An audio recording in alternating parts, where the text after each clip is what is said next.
दिनै 12 सेप्तेम्बर खालारनि रादाबाव नोंथांमोन बयखौबो बरायबाय। अन्नानै हादरनि रादाब चेनेलखौ लाइक आरो साबस्क्राइब खालामना हो। दानिया फैदो दिनैनि रादाबनि हेडलाइन्सआव। सेथियाव, उन्दै हिन्जावसा लांखारनाय जाथाया गहपुरनि रंलियालाव जादों।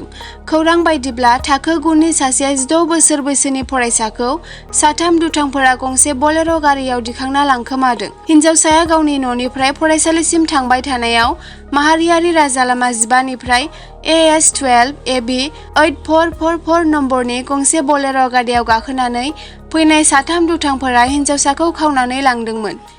नुगिरिफोरा जाथायजों सोमोन्दो थानाय गामिनि गाहाय मददजों हालेम पुलिसनो खौरां हरो। हरखाबैनो हालेम पुलिसा नायग्रोमनानै गारिजों लोगोसे साथाम सेंग्राफोरखौ हमनो हायो।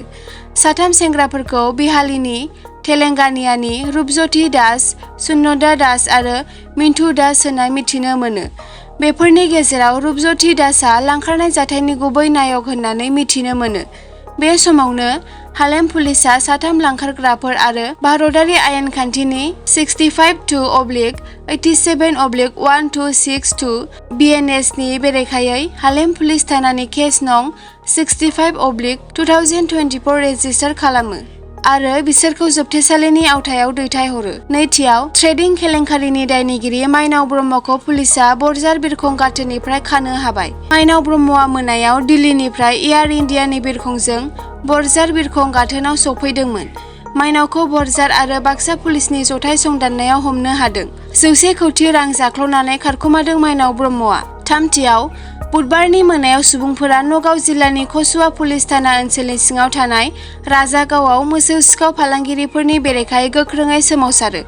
मोनाबिलिनि 9 रिंगायाव सुबुंफोरा कसुवा दिगनिफ्राय सोनाब कार्बि आंलं फारसे थांनाय गंसे मोसौ बलदजों बुंफबनाय गारिखौ हमनानै हेंथा होयो। खौरां बायदिब्ला AS02CC 8868 नम्बरनि गारिया जब्द खालामजादोंमोन आरो बे गारियाव फालांगिनि थाखाय मा 19 मोसौफोरखौ आयेन बेरेखायै दोननाय जादोंमोन। नगाव आरो कार्बि आंलं जिल्लाफोरखौ फोनांजाबग्रा कामरुप बैथालांसु लिंकआव रोजा रोजा गारिफोरा आयेन बेरेखायै मेघालयसिम मोसौफोरखौ दैथायहरो।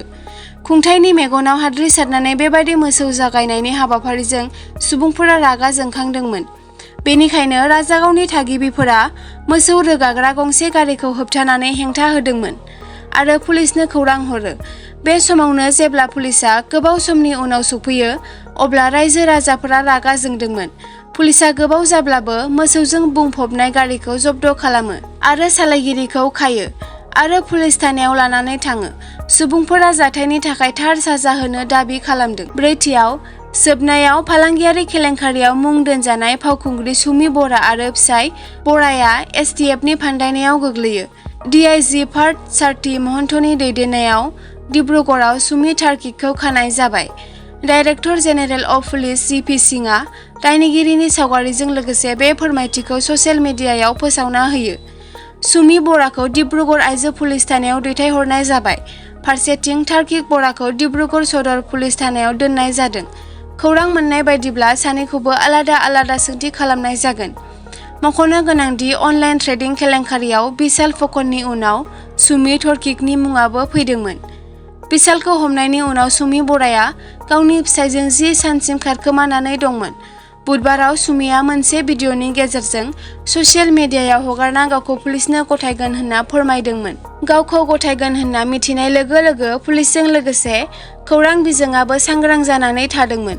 सुमि तार्किकआ उनाव गारिजों लोगोसे STF हान्जानि फान्दायनायाव हमजायो, जेब्ला बिसोरो मोनायाव डिब्रुगड़सिम गावखौनो गथायनो थांगासिनो दंमोन। मख'नो गोनांदि STF हान्जाया सुमि तार्किकनिफ्राय माखासे बेसादफोरखौ जब्द खालामनो हाबाय आरो बेफोरखौ डिब्रुगड़नि पुलिस थानायाव लाबोबाय। डिब्रुगड़ जिल्लानि पुलिस सामलायगिरिया दासिमबो जाथायनि सोमोन्दै आबुं गुवारै फोरमायाखै। एसेनोसै दिनैनि हादरनि रादाबाव। अन्नानै हादरनि रादाब चेनेलखौ साबस्क्राइब आरो नटिफिकेशन बेलखौ अन खालामनानै ला हादरनि रादाबनिफ्राय नटिफिकेशनखौ मोननो थाखाय।